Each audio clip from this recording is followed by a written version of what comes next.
Donald Trump is going to reorganize the world. The world, that's right, he's going to reorganize the entire world in 2025. It's going to be a new world order as Donald Trump works the chessboard of logistics and economies and how they actually flow around the world. Stay tuned to my podcast. It's the McLean Chronicles.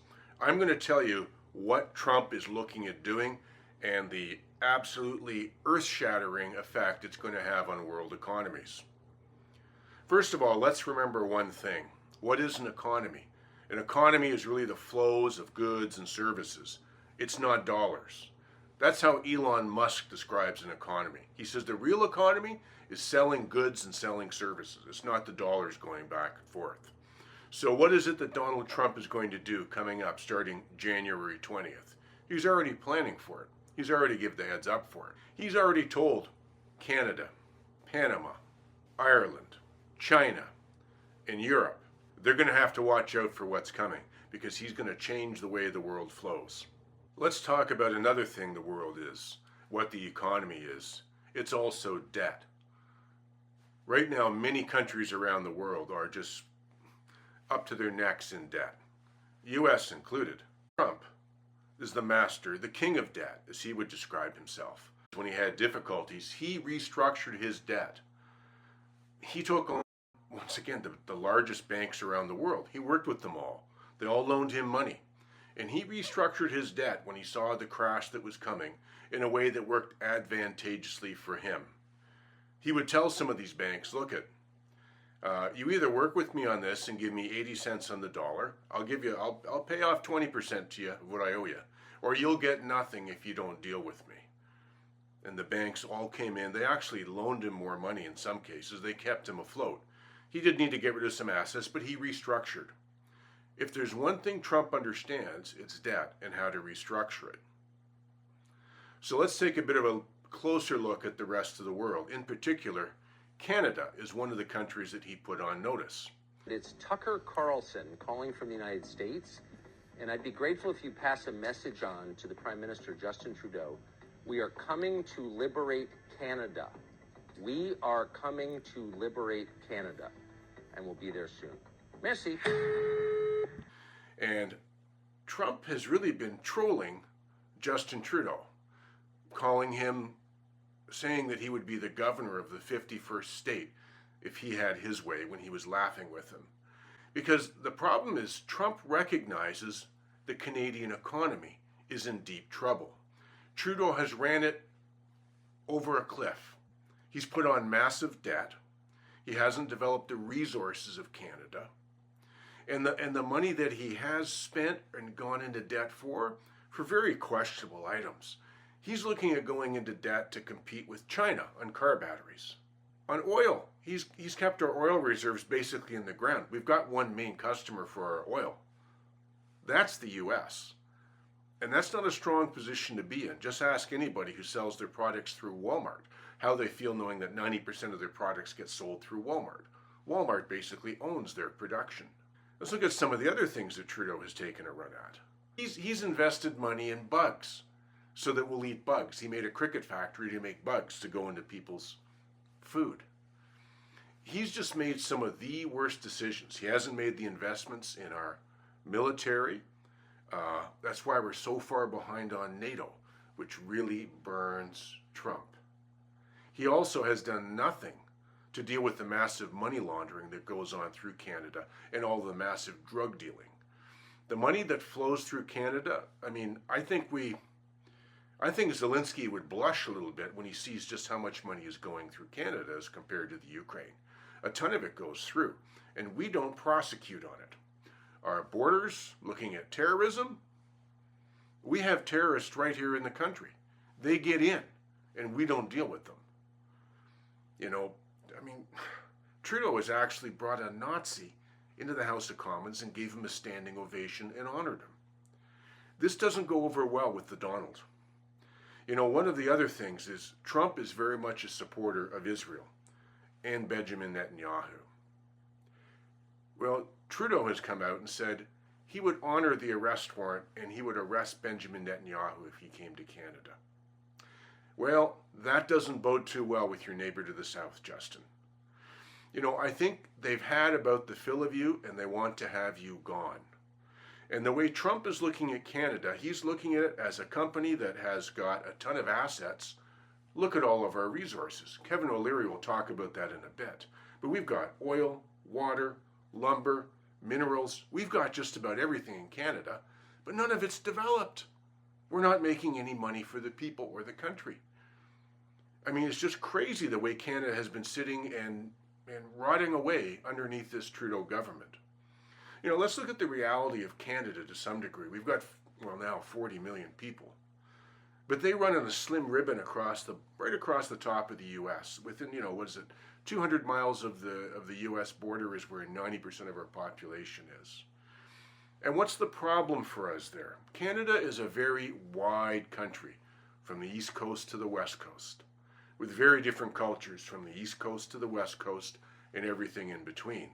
Let's not even get started on Quebec.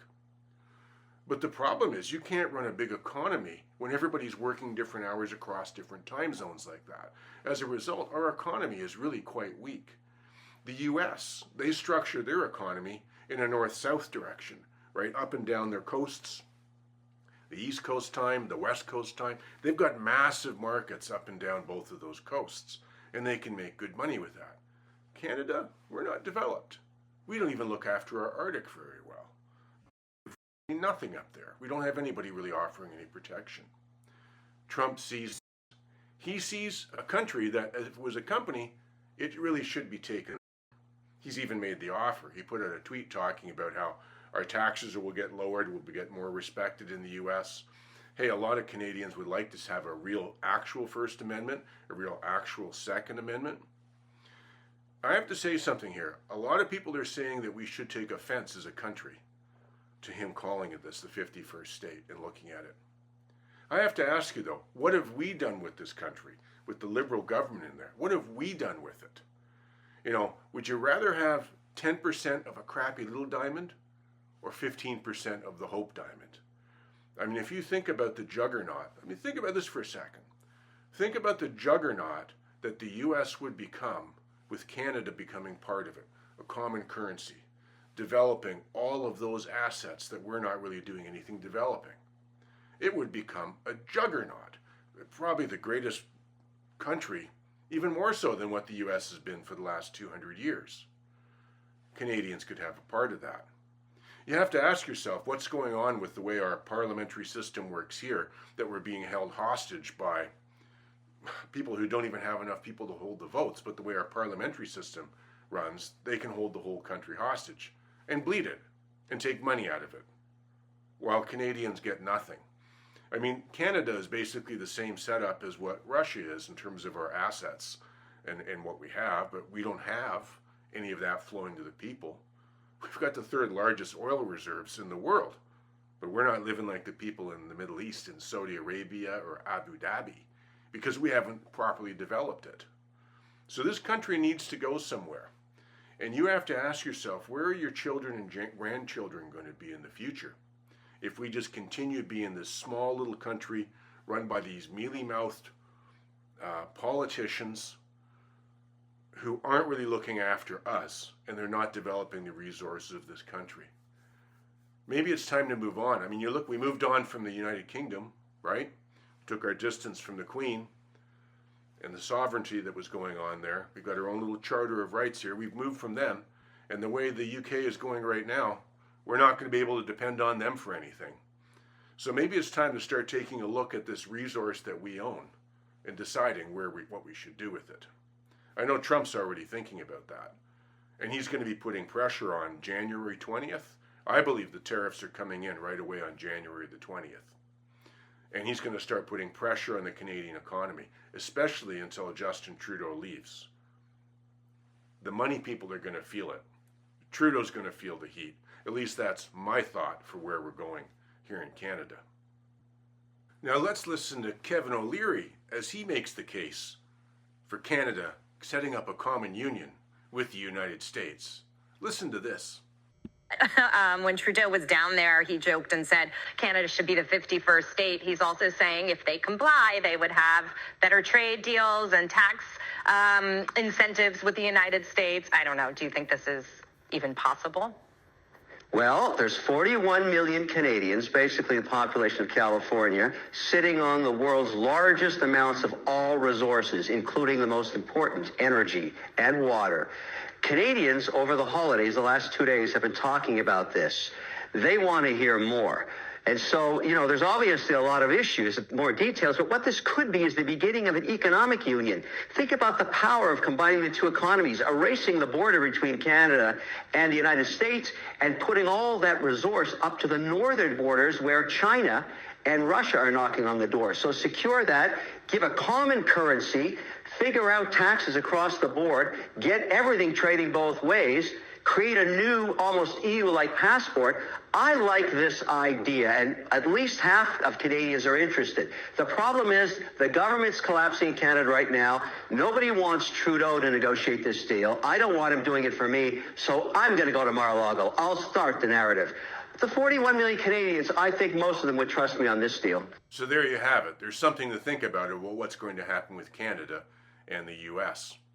But let's take a look at another country that Trump has mentioned, Greenland. Once again, it's up in the north, and we sort of forget when we think about the globe. Canada's north, Greenland up in the north. That's right over top and very, very close to Russia and China, right up there, where one would worry about missiles, of course, coming across. There's a trade route that's being developed up there. Russia has greatly developed their Arctic trade routes over the last decade or so, and nothing much has been done in our Arctic, if we're looking after it. But Trump looks at that and he sees a place in Greenland that once again is a very vulnerable economy. There's not many people on Greenland. They don't have a lot of money. They're always getting sort of handouts from Denmark to help them out. And Trump sees that as a great place where he could put military. Once again, look at some of the assets are there. Certainly protect NATO a lot better, Europe, everybody else, if there was some bases there. It would make everybody a lot more secure. So is he going to make a play for Greenland as well? Sure looks like it. Like I said, Trump is looking at reorganizing the world right now. And if you look at the issue of going after Canada and Greenland, this is going to be the greatest move since the Louisiana Purchase, when the U.S. bought out most of the states from Europe, what was Europe's land back then when they bought it, the Louisiana Purchase. This could be one of the greatest growth times that we'd ever seen for doing something. Another country just up that way that Trump has talked about a little bit, most people aren't terribly aware about it, but Ireland. Ireland's a tax haven. Bill and Hillary Clinton helped set all that up with the laws, and what's happened is almost all of the top Silicon Valley companies, I mean, you name them, all the top ones, a fig leaf that they can say that they're an Irish corporation and that they have all their profits really made in Ireland, not in the U.S. They see what happens is when they sell something in the U.S., Apple sells I'll just guess at these numbers here, but they sell a computer for $2,000, and let's say they make $500 on that, they'll say, oh, we owe a fee of $479 to our Irish head office. So we only really have a few dollars profit on that, not all that we sold it for. There's all those games going on with all those companies. And Trump is going to onshore that. He's going to have them bring all their money back.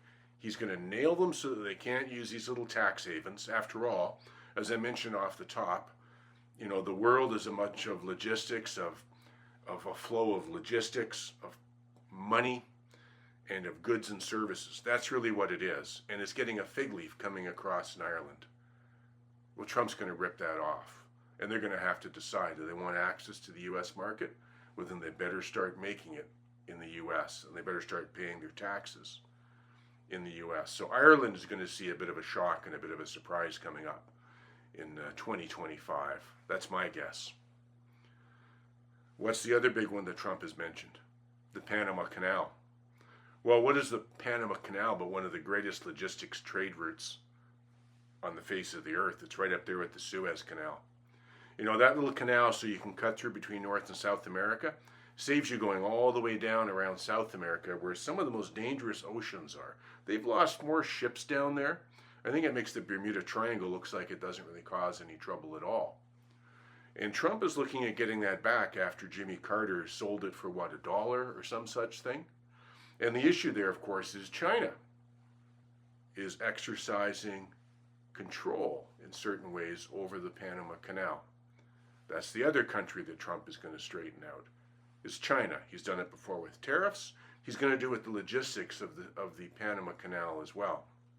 So what happens? All of these products that are currently being made over in China and being sold in North America, Trump's going to make it so they have to come back and be built onshore in the U.S.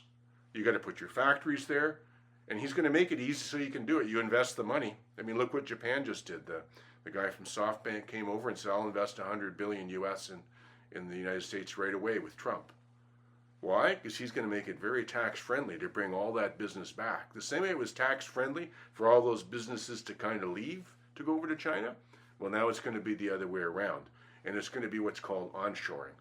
I'll do a bigger, larger podcast on that because it's going to affect everybody's lives for the next 10, 15 years at least as all these logistical supply chains get remade. The demand for jobs is going to be incredible. The demand for workers is going to be incredible.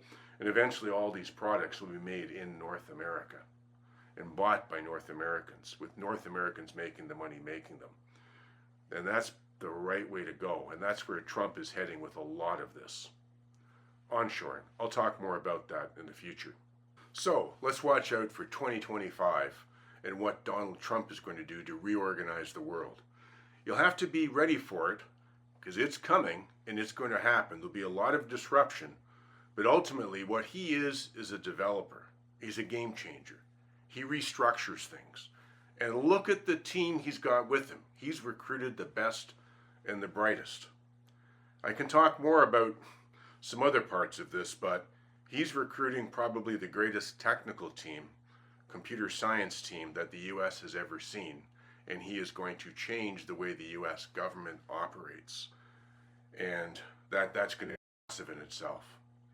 Anyways, thanks for joining me here on the McLean Chronicles. I hope you subscribe and follow, and stay tuned because there's going to be coming up in 2025.